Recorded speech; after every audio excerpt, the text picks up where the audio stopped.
Bonjour à tous et bienvenue sur le plateau du World 3.0. Aujourd'hui, on va parler neurosciences et décision avec Safia Oussid. Bienvenue. Bonjour Alexis. Dans un premier temps, est-ce que tu peux nous présenter ton parcours et pourquoi tu as créé ton entreprise Brain RH ?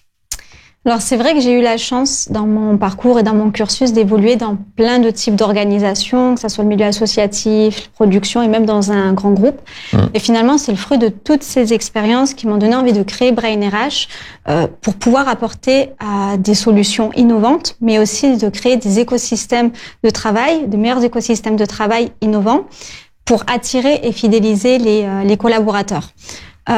Mais quand je crée en fait toutes ces solutions-là, elles sont à la fois innovantes, mais j'intègre aussi des nouvelles connaissances telles que les neurosciences décisionnelles. C'est ça qui permet de créer de l'innovation aussi. Ok. Et est-ce que tu peux justement expliquer c'est quoi le processus de neurodécision et pourquoi ils sont importants dans le cadre du travail en fait?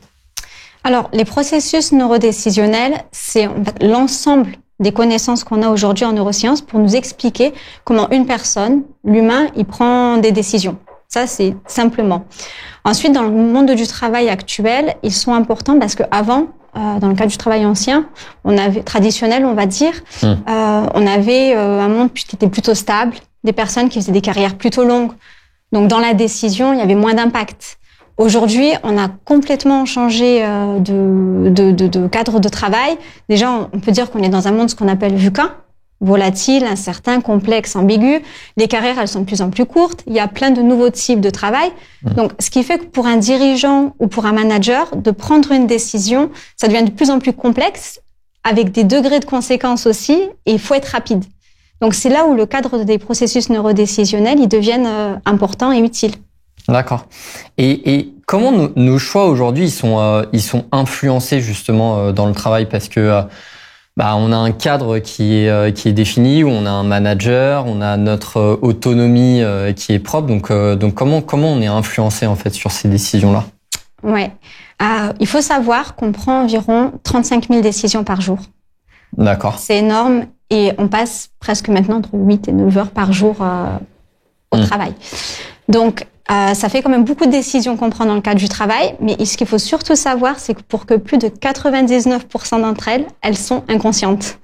C'est-à-dire, c'est que notre cerveau, il vient pas nous consulter 35 000 fois par jour pour nous dire qu'est-ce qu'on fait à ce moment-là.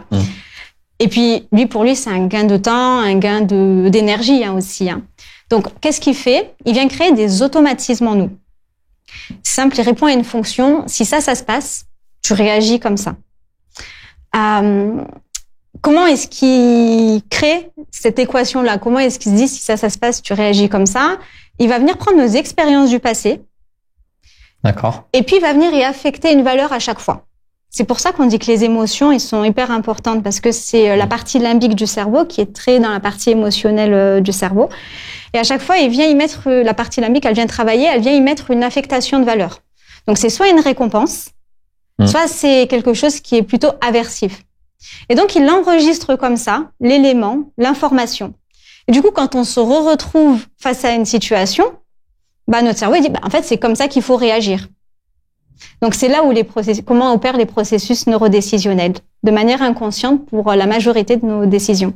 D'accord. Et du coup, est-ce que tu peux nous donner un exemple de décision pour illustrer ce principe-là de soit une décision justement qu'on prend de manière sans le savoir, ou alors une décision vraiment stratégique? En fait, c'est quand dans la partie inconsciente et la partie consciente, il y a un peu ce qu'on appelle des ambiguïtés. Ils sont pas trop d'accord. D'accord. On appelle des distorsions cognitives, c'est-à-dire qu'émotionnellement, je suis en train de ressentir quelque chose, mais je vois que dans mon environnement, ça fait pas trop sens.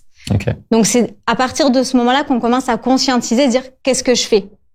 Et c'est comme ça en fait qu'on arrive à conscientiser des décisions. C'est dès qu'on a des distorsions, ce qu'on appelle des distorsions cognitives. On sait que c'est pas normal ce qui est en train de se passer. D'accord. Et moi, j'aimerais bien qu'on parle de décisions aussi irrationnelles parce que j'ai l'impression que de temps en temps, on doit prendre des décisions irrationnelles. Comment on peut les reconnaître au travail et travailler justement dessus? En fait, il n'existe pas vraiment de décision irrationnelle. D'accord. Il y a des décisions qui se prennent dans un contexte donné. Par exemple, si je donne un exemple qui est très parlant, c'est qu'on prend par exemple des personnes qui fument. Elles vont vous raconter que le matin, quand elles fument, c'est pour les motiver, les mettre en énergie. Et puis le soir, elles vont vous dire que c'est pour se relaxer, se détendre. Si on prend ça sur une journée complète, on peut se dire que c'est complètement irrationnel de penser comme ça. Mais en fait, ça faisait sens dans le contexte où elles ont été prises, ces décisions. Donc, il n'y a pas de bonne ou de mauvaise décision. Il y a simplement des décisions qui font sens dans un contexte donné. Et pour savoir si la décision, elle est bonne, c'est une décision qui est adaptée au contexte dans lequel on se représente les faits. Et bah justement, c'est super intéressant ce que tu viens de dire parce que comment est-ce que on peut améliorer le processus de décision et améliorer nos décisions pour qu'elles soient de plus en plus justes aujourd'hui?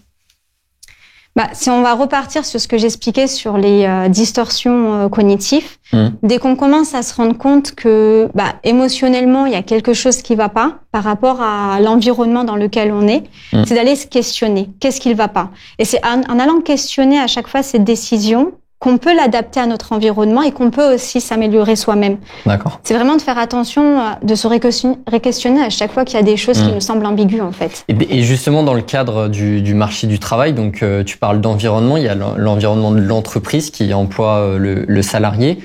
Est-ce que l'entreprise peut avoir un impact justement positif dans le cadre du processus décisionnel d'un salarié? Oui, on parle de plus en plus d'espaces de travail collaboratifs. Et donc, du coup, dans un espace de travail collaboratif, on a ce qu'on appelle le feedback. Et finalement, le feedback, c'est un bon moyen pour aller voir si nos décisions sont adéquates à notre environnement. Donc ça, c'est vraiment une culture qui est hyper importante pour le processus neurodécisionnel. D'accord. Il y a un angle hyper intéressant dans les décisions, c'est ce qui relève de l'innovation. Donc, comment le processus de neurodécisionnel peut avoir un impact positif sur l'innovation aujourd'hui? Alors, ce qu'il faut d'abord en amont comprendre, c'est que quand en entreprise, on vit ce qu'on appelle des situations aversives.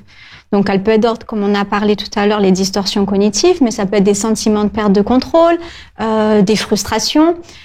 Le corps, il va réagir face à ça. Il est toujours en mouvement, toujours en action. Et c'est pour ça qu'on prend des décisions. Mais s'il trouve que le contexte est plutôt aversif, il va se mettre soit en position de lutte, donc soit il va être dans la fuite, soit il va être dans le combat. Mais ça va être sa priorité de devoir se défendre. Ce qui va faire que il va être amené à ça. Et il va pas être amené à pouvoir innover, être créatif. Et en plus, il y a des éléments qu'on développe quand on est dans un contexte aversif. C'est ce qu'on appelle le stress, la neuracorte. Donc, notre corps, il est mobilisé au niveau biologique sur d'autres éléments plutôt que sur d'éléments de bien-être qui peuvent nous amener à de la créativité. Donc, c'est vraiment travailler vraiment sur dans quel environnement, est-ce que c'est plutôt quelque chose de positif ou plutôt d'aversif? Et on a besoin d'éléments positifs pour pouvoir être plus dans l'innovation aujourd'hui.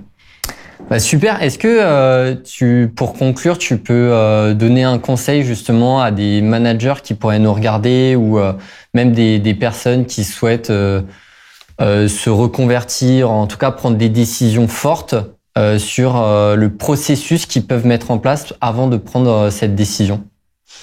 Ouais, je donnerais deux éléments qui peuvent être importants. C'est garder à l'esprit cet esprit collaboratif, parce que finalement, une décision, elle est toujours face à un environnement et un contexte. Donc, soyez attentifs au feedback que vous font aussi vos équipes. Et puis, le deuxième élément, c'est, par exemple, quand un manager va changer, ou il y a une nouvelle personne qui va arriver dans une équipe, regardez aussi ce que cette nouvelle personne, ce nouvel élément ramène dans l'équipe et adaptez-vous à ces éléments-là. C'est vraiment ça, l'adaptabilité aussi. Super. Merci beaucoup, Safia. Avec plaisir. Et quant à nous, on se retrouve pour toutes les interviews Work 3.0 sur notre chaîne YouTube.